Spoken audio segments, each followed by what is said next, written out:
Hello friends, I am C वर्धमांडकम। ध्यान से सुनना, जितने भी सी इंटर वाले स्टूडेंट है सर, ये फाइनल है सर, ये लास्ट प्रैक्टिस है, इसके बाद कुछ नहीं होगा। तो ये इसलिए बोल रहा हूँ सर क्योंकि जनवरी वालों के लिए लास्ट है, उसके बाद तो सर नेक्स्ट अटेम्प्ट के लिए मई के लिए तो सर अमेंडमेंट है इनकम टैक्स में, और काफी अच्छे खासे अमेंडमेंट है सर। तो सर आप लोगों के सर मॉडल टेस्ट पेपर्स थे एंड बहुत सारे मॉडल टेस्ट पेपर थे। तो स्टूडेंट ने मुझसे बोला था सर कि आप मॉडल टेस्ट पेपर के एमसीक्यू और केस सिनेरियो तो सॉल्व करा दियो सर, डिस्क्रिप्टिव पार्ट सॉल्व करा दो। तो मैंने क्या किया सर, अब बहुत ध्यान से सुनना, मैंने आप लोगों के लिए क्या किया सर। मैंने क्या किया है, जितना भी मॉडल टेस्ट पेपर था उसमें जिन रिस्पेक्टिव चैप्टर्स के मॉडल टेस्ट पेपर के क्वेश्चंस थे उन सबको एक साथ कर दिया। मतलब देखो रेसिडेंशियल स्टेटस है तो पूरे नीचे क्वेश्चन रेसिडेंशियल स्टेटस के ये सर, ऐसा मैंने कैपिटल गेन और रिस्पेक्टिव हेड के चैप्टर्स, रिस्पेक्टिव हेड के क्वेश्चंस को वैसा डाल दिया सर। टोटल 56 क्वेश्चन है।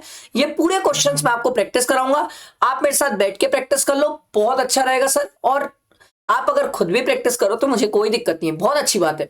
बट मैं जब आपको ये प्रैक्टिस कराऊंगा तो this is the final touch, जहां पर अगर कोई छोटी मोटी बात या जहां पर छोटी मोटी गलतियां आपसे हो सकती है वो सब मैं आपको बता दूंगा, ताकि वहां पर आप कोई मिस्टेक ना करो। तो आई होप मेरी बात आप समझ रहे होगे। तो लेट स्टार्ट, टाइम वेस्ट नहीं करते, स्टार्ट करते सर। सर बहुत सारे स्टूडेंट ये भी पूछ सकते हैं सर क्या जीएसटी का भी ऐसा ही कुछ लाने वाले हो? डेफिनेटली लाने वाला हूं सर। अब मैं आपको तरीके सिखाता हूं, एकदम ध्यान से सुनो क्योंकि रेसिडेंशियल स्टेटस इंपॉर्टेंट होता है सर। कभी भी पहले नीचे आके क्वेश्चन पढ़ा करो, वो हमसे जानना क्या चाहता है सर। देखो क्या बोल रहे हैं, determine the residential status of mister Akash and compute his total income for the assessment year 25-26 under default tax regime, मतलब 115 बीएसी सर। ये तो क्लियर है, आगे बढ़ते हैं और क्वेश्चन पढ़ते हैं। Mister Akash, an Indian citizen sir, age 45 years, worked in XYZ limited in Delhi. He get a job offer from ABC INC California on 1/6/2023 sir. कभी अगर ऐसे अलग डेट दिख जाए तो पहले वापस नीचे आओ और देखो सर, मेरा असेसमेंट ईयर इसने 25-26 बोला है, मतलब प्रीवियस ईयर 24-25 होगा। ये तो क्लियर हुआ सर। मैं आपको इसलिए बता रहा हूं सर, उसको जॉब ऑफर जो मिला है सर कैलिफोर्निया में 23-24 में मिला है, और मेरा प्रीवियस ईयर 24-25 है, ये ध्यान रखा। He left India for the first time on 31st August 2023. Nice. And joined ABC INC on 8/8/2023. ठीक है। During the previous year 24-25, ये मेरे काम का है सर, ये मेरे काम का है। Mr. Akash visited India on 25th of May to 22 of September. ठीक है, ये इतना टाइम पीरियड इंडिया में रहा। तो sir visited to India, visit का केस है सर। अब विजिट का केस है सर, तो अगर आपको याद आ रहा हो तो सेक्शन 6(1) में हमने सर एक्सेप्शन पढ़ा था 60 डेज का। 60 डेज को हमने रिप्लेस किया था 182 डेज से, 120 डेज से भी देखा था सर विजिट के केस में। और इंडियन सिटीजन है, वहां पर लिखा हुआ था सर इंडियन सिटीजन या person of Indian origin sir. ठीक है, तो डेज काउंट कर लेते हैं सर। मई में हो गए 6 + 1, 7 मई में हो गए। मई, जून, जुलाई, अगस्त, सितंबर में 22, ये सर आ रहा है 121 डेज सर। ठीक है, ये आ रहा है 121 डेज। तो भैया जी 121 डेज इंडिया में थे सर, बहुत ही बढ़िया। अब अगर ये 121 डेज थे तो 182 वाली कंडीशन से तो बाहर हो गए सर। अपन देखते थे ना सर एक्सेप्शन में 182 + 365, तो 182 वाली कंडीशन से तो बाहर हो गए सर। अब ये हो गए 121 वाली कंडीशन में कवर, प्लस 365 डेज भी देखना सर प्रीसीडिंग 4 प्रीवियस ईयर में। तो इसके पहले इसने इंडिया छोड़ के गया था सर 31st को सर। देखो sir, he left India for the first time ये इंडिया छोड़ के गया सर 37 जुलाई 2023 को। तो सर अगर आप इसके साथ 23-24 में बात करो तो ये कितने दिन बाहर था? तो सर ये जुलाई में गया है, ठीक है, तो अप्रैल में, मई में, जून, ठीक है, और जुलाई, तो 122 डेज ये इंडिया में था इस दिन। समझ आ रहा है सर? इसके पहले तो ये इंडिया में ही था सर, क्योंकि ये तो फर्स्ट टाइम गया ना सर, फर्स्ट टाइम गया, उसके पहले तो ये पूरा इंडिया में ही था। तो अब बात ये सर, क्या 365 डेज की कंडीशन कंप्लाई हो जाएगी? आराम से हो जाएगी, 365 डेज की कंडीशन आराम से हो जाएगी। आ रही बात समझ? क्लियर हुआ सबको? तो ये बंदा हो गया सर रेसिडेंट, पर सर एक स्टूडेंट बोला सर इतना ही नहीं होता रेसिडेंट के लिए, सर आप गलत कर रहे हैं, आपको तो आगे सर इनकम भी देखनी होगी ना सर, प्लस आपकी इनकम 15 लाख से एक्सीड करना चाहिए इंडिया में सर, इंडिया वाली इनकम सर। आ रही बात समझ? ये दोनों कंडीशन तो हमने सेटिस्फाई कर ली, तीसरी वाली भी तो कर लो भैया, 15 लाख से ऊपर इनकम। तो चेक कर लेते हैं income.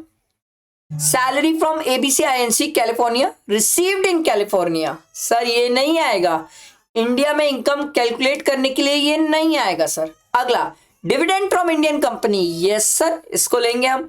Agriculture income from land situated in Nepal and received there, sir India में इनकम कैलकुलेट करने के लिए अभी तो नहीं आएगा जब हम इसका रेसिडेंशियल स्टेटस निकालने बैठे हैं सर। रेंट रिसीव्ड या receivable from house property in Delhi, sir income India में एक्रू हो रही है, डेफिनेटली आएगा सर, ठीक है।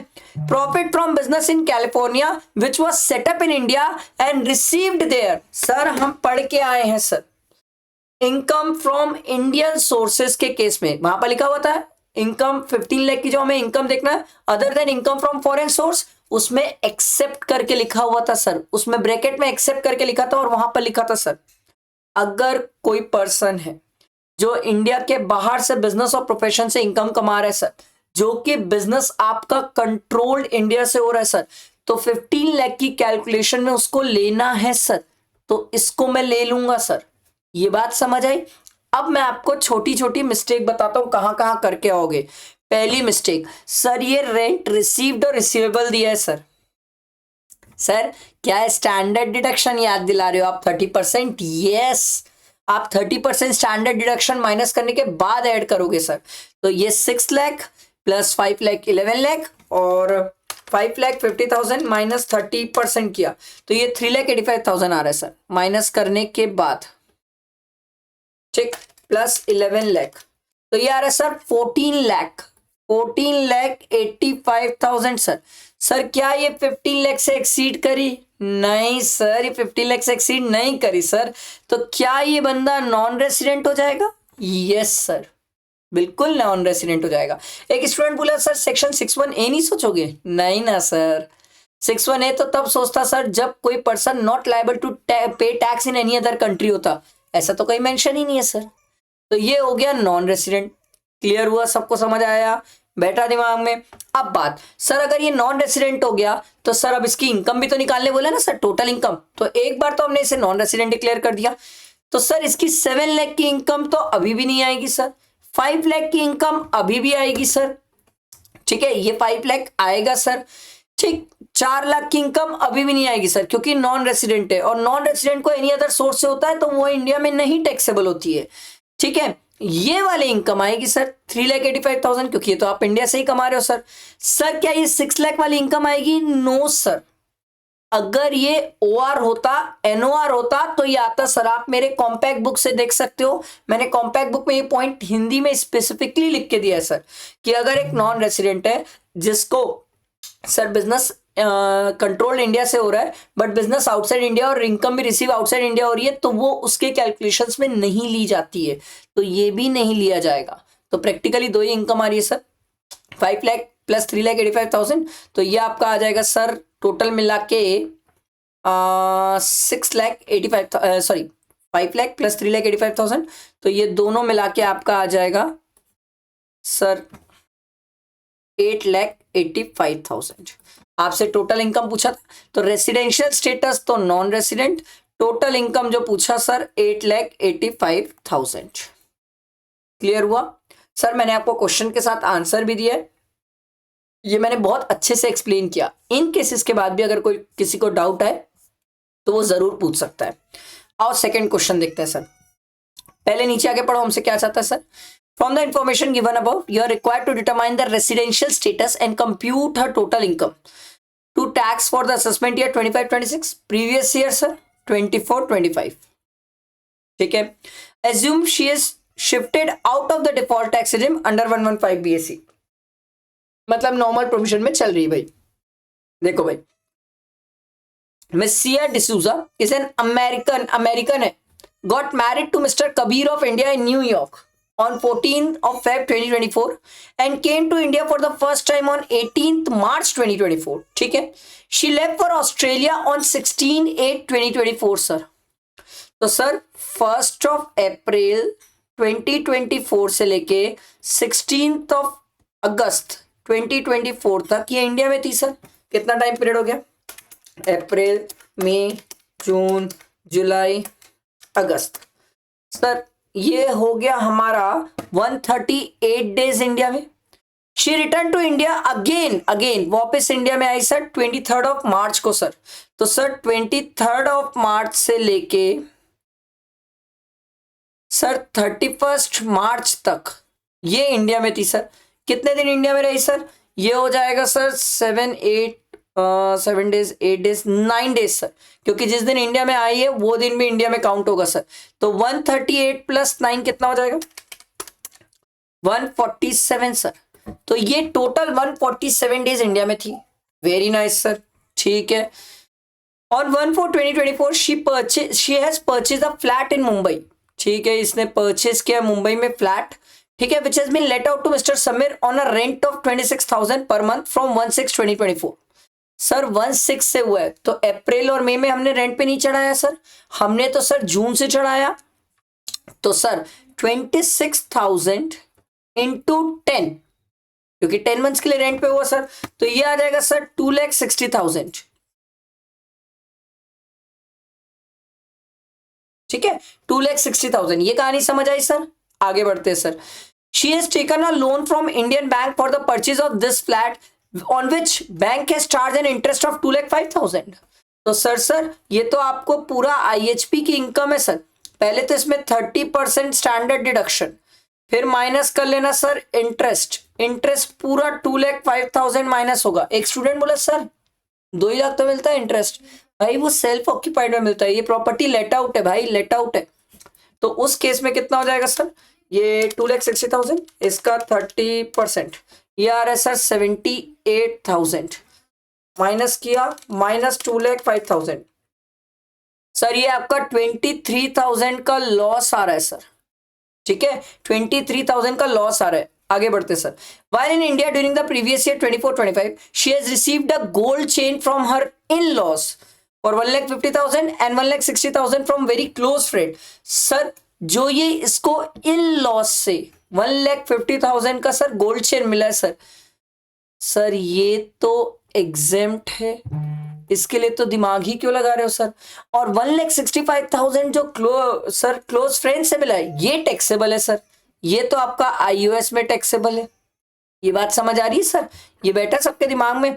अब इस क्वेश्चन में हमें 2 चीजें निकालनी थी सर. एक तो उसका रेसिडेंशियल स्टेटस भी पता करना है सर, और उसकी सर इनकम भी पता करना है.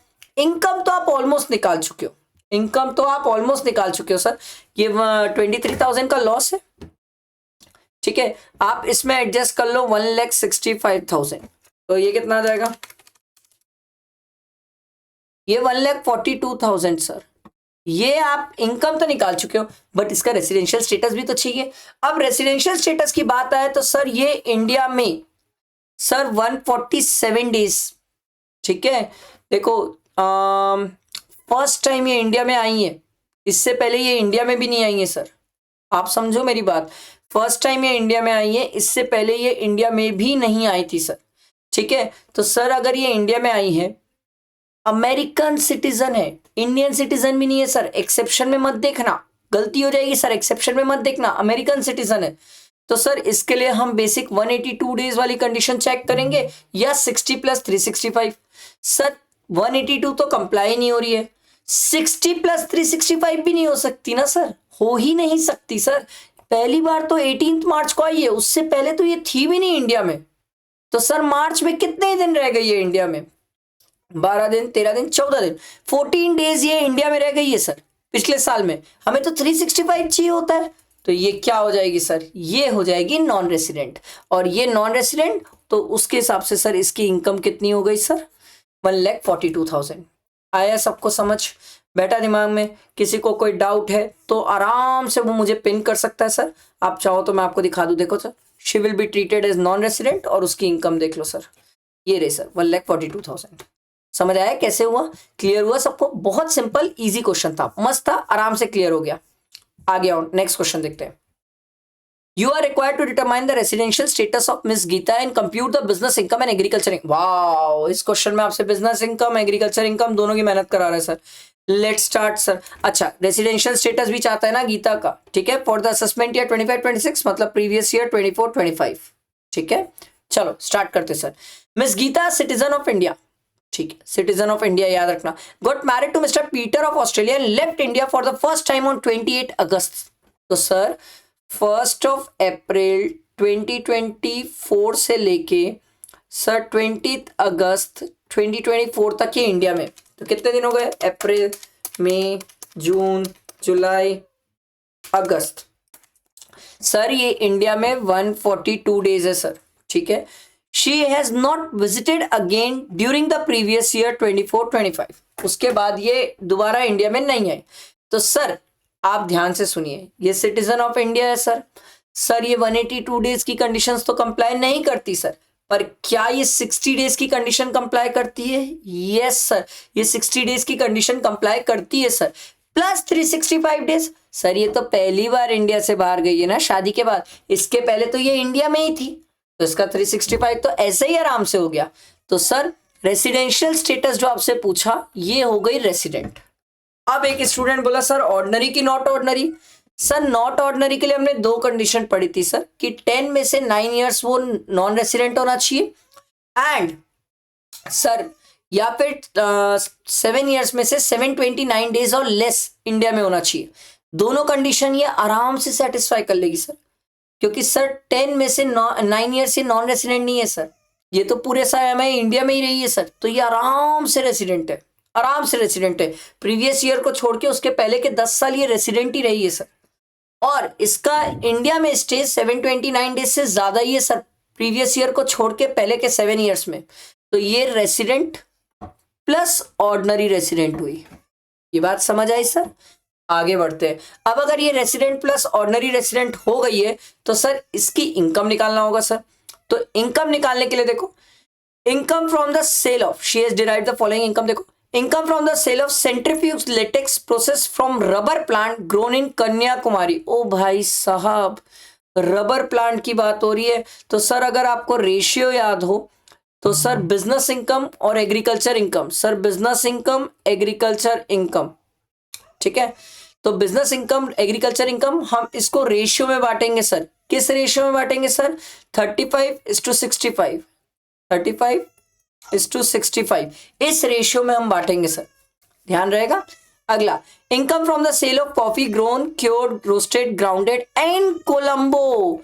भैया कोलंबो इंडिया में नहीं है, श्रीलंका का कैपिटल है sir. Sale consideration was received in Chennai, taxable तो है सर, पर ये पूरा का पूरा कहां चले जाएगा सर? बिजनेस इनकम में जाएगा सर, एग्रीकल्चर इनकम में कुछ आएगा ही नहीं, ये ध्यान रखना सर, यही मिस्टेक हो सकती है। Income from the sale of tea grown and manufactured in West Bengal. Sir tea तो यहीं पर हो रही है सर, तो टी के लिए रेशियो कितना है सर? 40:60, ठीक है। Income from sale of sampling and seedling grown in a nursery at Cochin, basic operation was not carried out by her on land. Sir जो income from sapling and seedling था, ये पूरी की पूरी इनकम क्या मानी जाती है सर? Agriculture income. तो ये पूरी की पूरी एग्रीकल्चर इनकम मानी जाती है, भले ही बेसिक ऑपरेशन कैरिड आउट हो या ना हो। सैपलिंग और सीडलिंग की इनकम जो है वो पूरी एग्रीकल्चर इनकम है सर। तो अब अपन इसको मल्टीप्लाई कर लेते सर। 1,50,000 का 35% memory plus sir 5 lakh memory plus sir 12 lakh into 40% memory plus.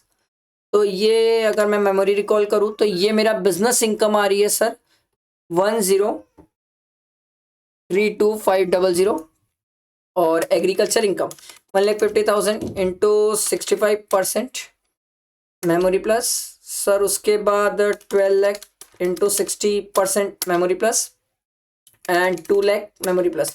ये आ रहा है सर 1,01,7500। आया समझ? बैठा है दिमाग में? सिंपल, अच्छा क्वेश्चन था, मस्त था, अच्छी प्रैक्टिस कराया सर आपको, ठीक है। नेक्स्ट आओ भाई, क्वेश्चन नंबर 4 क्या बोलते हैं, नीचे आके पढ़ो sir.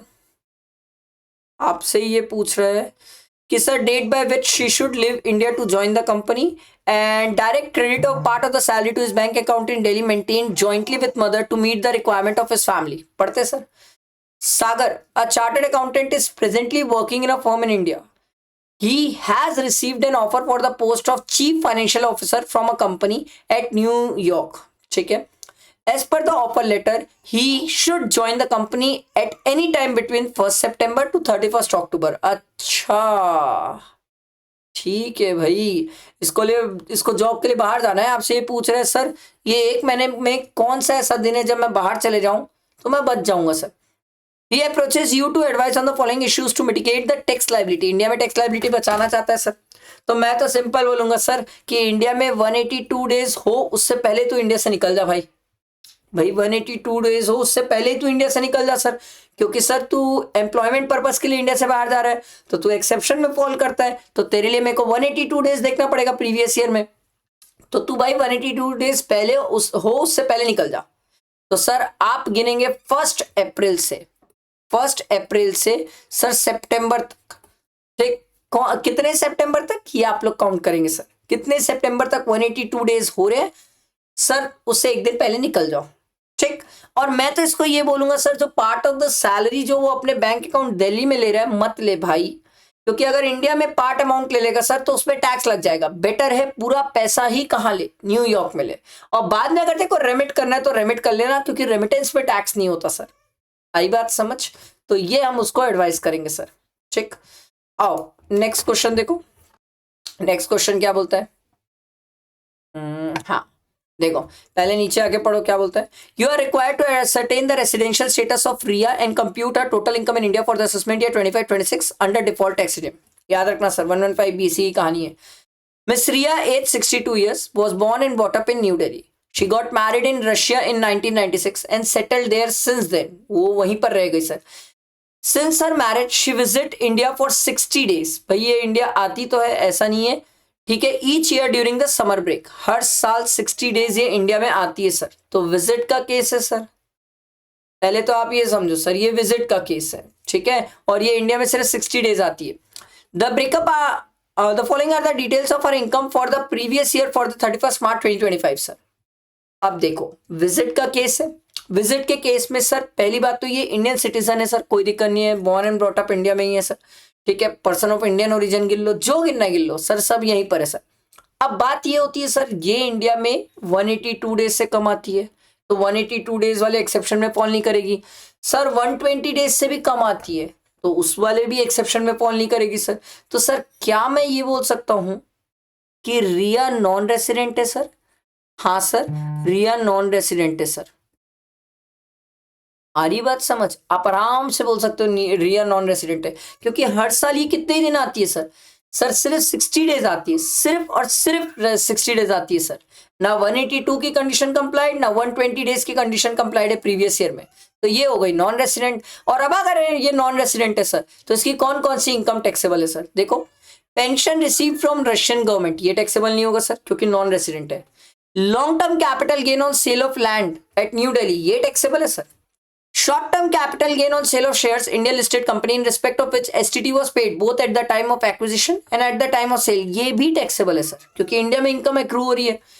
Premium paid for self to life insurance corporation at Russia, sir ये नॉन रेसिडेंट है ना सर, इसीलिए ये वाली चीज का आप ATC में डिडक्शन नहीं दे रहे हो सर। ये सबसे प्यारी बात मुझे तो ऐसा लगा यही एक पॉइंट है जिसमें आप गड़बड़ कर सकते हो। रीजन ये है सर कि बहुत सारे स्टूडेंट यही बोलेंगे सर कि नॉन रेसिडेंट है इसीलिए LIC का डिडक्शन नहीं मिलेगा। सर ऐसा कहाँ लिखा है? जाके ATC पढ़ लो सर, जाके पढ़ लो। ऐसा कहीं नहीं लिखा है कि ATC में कोई पर्सन लाइफ इंश्योरेंस का इंडिया से बाहर अगर करवा रहा है तो उसका डिडक्शन नहीं ले सकता, प्रीमियम का ले सकता है सर। हम यहाँ पर इसलिए नहीं देंगे क्योंकि सर हम डिफॉल्ट टैक्स रिजिम में चल रहे हैं। वेरी वेरी इंपॉर्टेंट यही पॉइंट है मैं जहां पर दोनों बातें बताया जो आप गलत करोगे।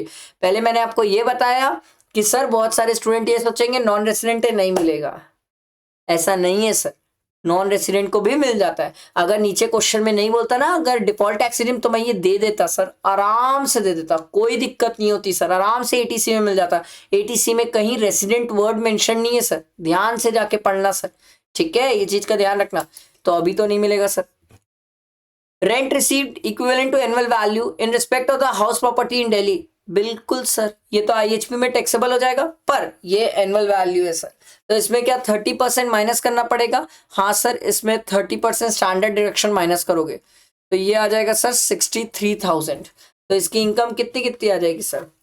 3 लाख प्लस 60,000 प्लस 63,000, ये आ रहा है सर, इसकी टोटल इनकम आ जाएगी सर 4,23,000। ठीक है, ये इसकी इनकम आ जाएगी 4,23,000। समझ आई कहानी? बैठा है दिमाग में? मस्त क्वेश्चन था मेरे हिसाब से सर। एटीसी वाली गलती कर सकते हैं सर आप, बहुत अच्छे से गलती कर सकते हैं। इसमें तो नहीं करोगे डिफॉल्ट टैक्स रिजीम में, एग्जाम में गलती कर सकते हो, एग्जाम में ही गलती हो सकती है। नेक्स्ट क्वेश्चन देखो, mister Sudesh did not come to India during the financial year 24-25. Wow. Compute his total income for the assessment year 25-26. Mr. Sudesh, age 58 years, a citizen of India, serving the Ministry of Finance. ओ भैया, government ने इसे भेजा है sir for the purpose of employment sir, और ये 15 मार्च को गया, इसके बाद 24-25 में आया ही नहीं सर, तो 24-25 के लिए क्या हो गया सर? Non resident. और सर इस केस में अगर ये नॉन रेसिडेंट है तो सर एकदम सिंपल सी बात है सर, जो इंडियन गवर्नमेंट इसको सैलरी पे करती है उस पे ही टैक्स लगता है सर, अलाउंसेस वगैरह में टैक्सेस नहीं है सर, ठीक है। तो rent from house property situated at UK received in UK thereafter remitted, तो ये तो टैक्स लगना ही नहीं है सर। तो टैक्सेबल इनकम जो आने वाली है इसकी टोटल इनकम वो 9,25,000 आने वाली है, ये आपको ध्यान रखना है, यही मिस्टेक आपसे हो सकती है। पर सर इतने में अगर क्वेश्चन खत्म हो जाता तो बात ही अलग थी। अब इस क्वेश्चन में तो कहीं बोला ही नहीं सर कि सर आगे 115 बीएसी से करना है या नॉर्मल प्रोविजन से करना है। मैं किससे करूंगा? जब तक क्वेश्चन में कुछ ना बोलेगा अपन इसको 115 बीएसी से करेंगे, और 115 बीएसी बोलता है भैया 75,000 का डिडक्शन ले लो सर, तो 9,25,000 माइनस 75,000 सर 8,50,000 इसकी टोटल इनकम हो जाएगी। समझ आई बात? ये बड़ा प्यारा पॉइंट था क्योंकि यहां पर वो चीज मिसिंग थी, बोला नहीं, चेक किया कि कितने स्टूडेंट को ये बात याद है कि सर अगर कुछ ना लिखा रहे तो डिफॉल्ट टैक्स रिजिम फॉलो होता है। सर आई बात समझ? बैठा है दिमाग में? आगे बढ़ते हैं सर, ठीक है। नेक्स्ट बड़ा क्वेश्चन है भाई, देखो, mister Tilak, as 35 years, furnish the following information regarding his income for the assessment year 25-26. Compute the total income if he is a resident and ordinary resident. चलो भाई यहां लिख लेते, OR है या फिर NOR है, आपको दोनों के बेसिस में आंसर करना है सर, ठीक है भाई। पहला दिया हुआ है sir FTS of 50,000 for services rendered in Malaysia to a non-resident for business in Malaysia, credited to his bank account in Malaysia and immediately remitted to his bank in India. आप समझो sir, sir FTS of 50,000 for services rendered in Malaysia, services कहां पर provide किया sir? India से बाहर। अब आपको दो कैटेगरी में सोचना है, ordinary resident, not ordinary resident, ठीक है।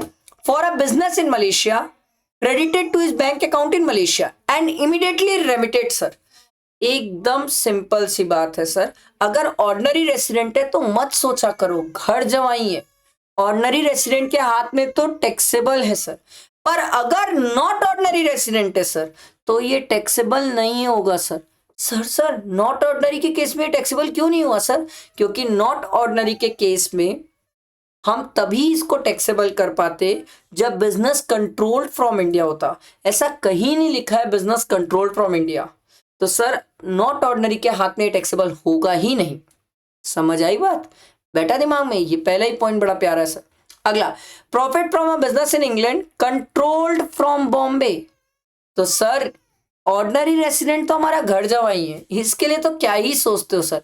अब बात आती है सर नॉट ऑर्डिनरी के लिए sir profit from business controlled from Bombay है सर। अगर बॉम्बे से कंट्रोल्ड हो रहा है तो नॉट ऑर्डिनरी के हाथ में पूरा टैक्सेबल है 3 लाख। अब आपके मन में क्वेश्चन आता, सर एक बात बताओ, एक बार के लिए बता दो, अगर ये नॉन रेसिडेंट होता तो भी 3 लाख टैक्सेबल होता ना सर? अगर नॉन रेसिडेंट होता तो ये सिर्फ 25,000 टैक्सेबल होता सर। यही तो कुछ इंपॉर्टेंट बातें जो मैं आपको सिखा रहा हूं सर। अगला, amount bought to India out of the past untaxed foreign income, ये तो किसी के हाथ में टैक्सेबल नहीं होती sir, past untaxed foreign income. अगला, capital gain on sale of land in India but received in Malaysia, sir किसी को नहीं छोड़ेंगे सर, इंडिया में इनकम एक्रू हुई है सर, कैसे छोड़ देंगे? अगला, income from agriculture land at Nepal 18,000 receive there and then bot to India. भैया ओआर तुम तो घर जमाई हो, तुम तो बात ही ना करो सर। एनओआर जो है सर उसको हम बोलेंगे जा तेरे को छोड़ दिया, क्योंकि अदर सोर्स की इनकम है, ध्यान रखना। He has paid 50,000 towards principal payment of loan taken for the construction of his self-occupied property in India. Sir इसकी तो ये तो आप सर प्रिंसिपल रिपेमेंट है सर, 80C में डिडक्शन ले लोगे सर, दोनों को दे दोगे 80C में डिडक्शन, इस पे तो कोई डाउट आना ही नहीं चाहिए। अगला, interest on saving bank deposit, ओ भाई साहब सेविंग बैंक डिपॉजिट है सर, तो पहले तो ये इनकम में आएगा सर, ठीक है। उसके बाद आप लेंगे सर इसके लिए 80TTA और TTA में आप 10,000 की डिडक्शन दोनों को दे देंगे सर। समझ आ रही है बात? पहले तो 12,000 की इनकम, फिर 80TTA में 10,000 दे देंगे। समझ आया? अच्छा क्वेश्चन था, अच्छा पॉइंट था। मेरे हिसाब से तो जो गलती हो सकती थी वो फर्स्ट पॉइंट पे हो सकती थी, बहुत चांसेस है स्टूडेंट गलत करे सर। क्लियर हुआ? आगे बढ़ते हैं। लास्ट क्वेश्चन सर, ये लास्ट, इसके बाद मैं आप लोगों को रेसिडेंशियल से फ्री कर दूंगा sir.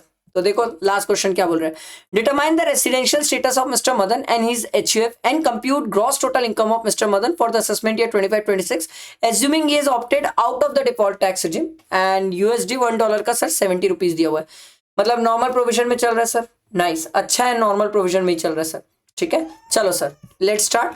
Mister Madan a citizen of India and the Karta of HUF is employed in PCS Private Limited. He is drawing a monthly salary of 65,500 in India. ओ भाई साहब इसकी तो सैलरी बड़ी जबरदस्त है। On 1st June 2024, he purchased one residential house property in Mumbai for 18 lakh for his individual capacity. The market value of the property is 32 lakh. ठीक है, market value दी हुई है, ठीक है। Value for the purpose of charging stamp duty is 23 lakh. ओ भाई साहब ये तो गड़बड़ हो गया सर, अगर आप ध्यान दो तो ये तो गड़बड़ हो गया सर। सर 18 लाख में ये परचेस किया था जिसकी स्टैम्प ड्यूटी वैल्यू 23 लाख है सर। तो सर अगर आपको याद हो तो सर हम सेक्शन 56 पढ़ते हैं सर IUS में। सर रिसिपिएंट के हाथ में टैक्सेबल होता है सर इमूवेबल प्रॉपर्टी जब 10% एंड 50,000 से ज्यादा का गैप हो सर। तो सर हमारा जो परचेज प्राइस है वो 18 लाख है, 10% ऐड भी कर लूंगा तो सर ये 19,80,000 आ जाएगा सर। सर ये तो 23 लाख स्टैम्प ड्यूटी वैल्यू है, बहुत डिफरेंस है सर, 23 लाख है, इससे ज्यादा का डिफरेंस हो गया।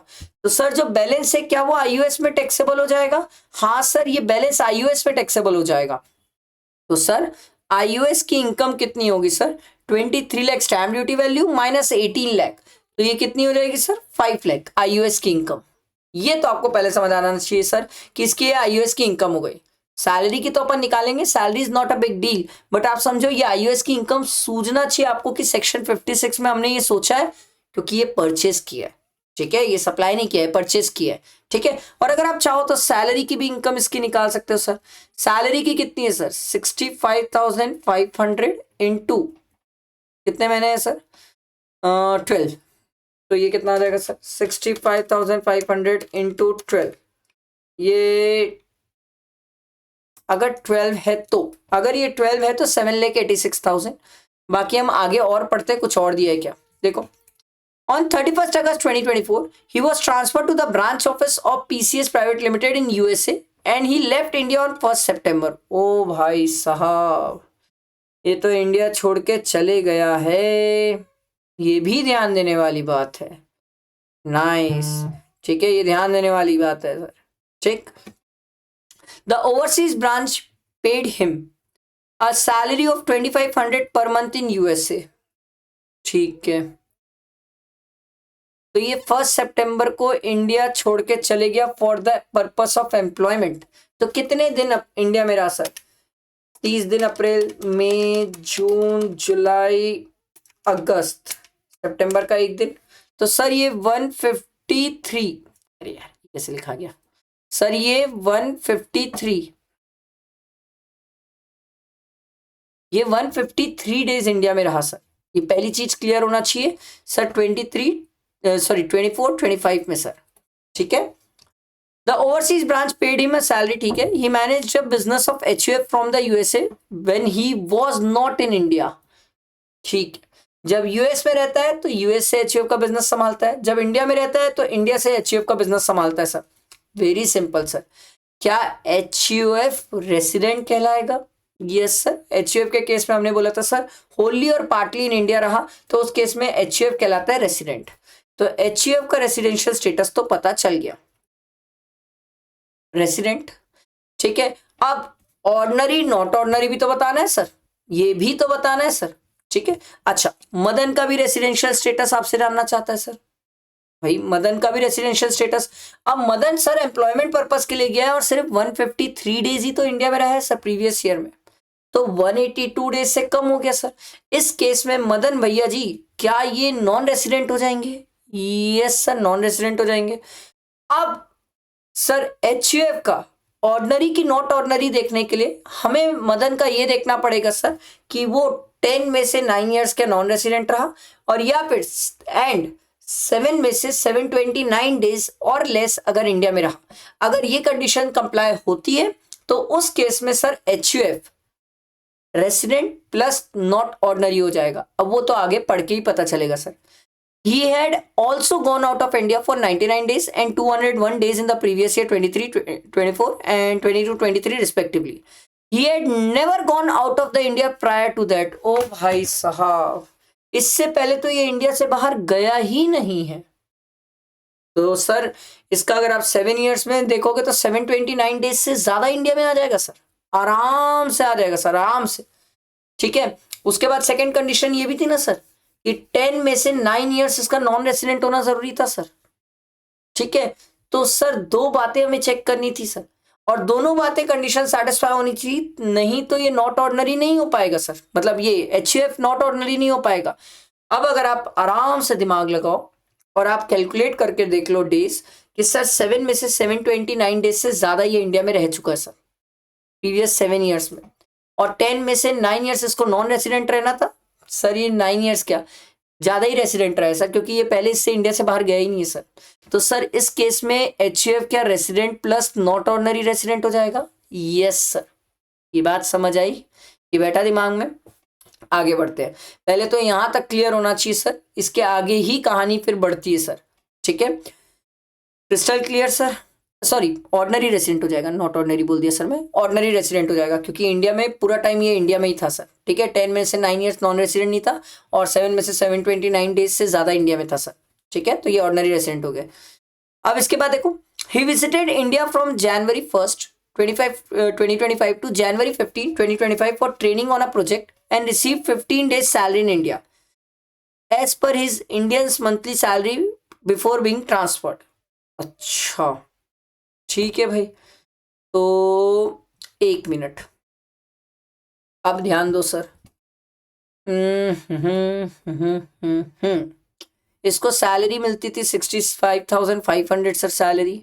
ठीक है, अब इसको जनवरी की सैलरी मिलेगी सर कितने दिन की सर? ये 1 जनवरी से लेके 15 जनवरी तक सर कितने दिन की सैलरी इसको इंडिया में मिल जाएगी सर? 15 डेज की। तो इसकी सैलरी निकालने के लिए हमें मेहनत करना पड़ेगा सर, सैलरी निकालने के लिए मेहनत करना पड़ेगा। जितना आसान ये दिख रहा है नहीं है सर। सैलरी हम ऐसे निकालेंगे सर, एक तो पहले कितने महीने ये इंडिया में रहा, अप्रैल मई जून जुलाई अगस्त, 5 महीने, क्योंकि ये 1 सितंबर को तो इंडिया छोड़ के चले गए सर। तो 65,500 इंटू 5 प्लस 65,500 इंटू सर कितने दिन जनवरी में इंडिया में था? 15 डेज। सर जनवरी में डेज कितने होते हैं सर? 31। ठीक है, तो ये इसकी सैलरी हो गई सर 24-25 की सर। करना पड़ेगा, कितनी आ रही है 65,500 into 5 memory plus 65,500 into 15 divided by 31 memory plus memory recall आ जाएगा सर। ये टाइप का नंबर आ रहा है 359,194 सर। मैंने राउंड फिगर कर लिया, मैंने तो राउंड फिगर कर लिया सर। आ रही बात समझ? ठीक है। अब ये जो सैलरी है इसमें स्टैंडर्ड डिडक्शन, अब इसने सर नीचे बोला था sir he has opted out of the default tax regime, तो नॉर्मल में चला, नॉर्मल में चला तो सैलरी का स्टैंडर्ड डिडक्शन कितना देंगे सर 50,000 माइनस 50,000 कर लो, तो ये आ जाएगा सर 309, ठीक है 194 सर। ये इसकी इनकम फ्रॉम सैलरी आ गई सर। ये क्लियर हुआ सर? अच्छा 5 लाख आप निकाल के बैठे हैं सर, इसके अलावा और कुछ तो दिख नहीं रहा है सर मेरे को। क्वेश्चन में कुछ और दिया हुआ है, हाँ आगे दिया है सर, आगे दिया है देखो। Mister Rajiv one of his friend gifted him a sculpture in India for 10th August 2024। The market value sir movable property है सर, 50,000 से कम की है सर, एग्जेम्प्ट, कोई दिक्कत नहीं है। सेक्शन 56 IUS का हमें बचा लेगा सर, क्योंकि 50,000 से कम का है सर, ठीक है, भले ही फ्रेंड से मिला है। तो इसकी टोटल इनकम कितनी आ जाएगी सर 5 लाख प्लस 3,09,194, तो ये आ जाएगा सर 809,194, ये इसकी इनकम आ जाएगी सर। समझ आया? हमसे ग्रॉस टोटल इनकम पूछा था, ये हमने निकाल दिया मदन की। क्लियर हुआ? अच्छा क्वेश्चन था मेरे हिसाब से, एक बार देख के जाने लायक है। छोटी छोटी मिस्टेक्स हो सकती है इस पॉइंट पे, क्योंकि IUS भी ले आया, सैलरी का भी थोड़ा सा पूछ दिया ट्विस्ट करके, कुछ कुछ अच्छी बातें थी सर इस क्वेश्चन में। आई होप क्लियर हुआ होगा। लाइक करना, फ्रेंड्स को शेयर करना, और आगे के पूरे चैप्टर्स भी मैं आपको कराने वाला हूँ, मेरे साथ रहना। ये PDF मैं आपको शेयर कर दूंगा, टेलीग्राम ग्रुप या व्हाट्सएप ग्रुप से देख लेना, वहां पर मिल जाएगा सर। ठीक है, चलो थैंक यू।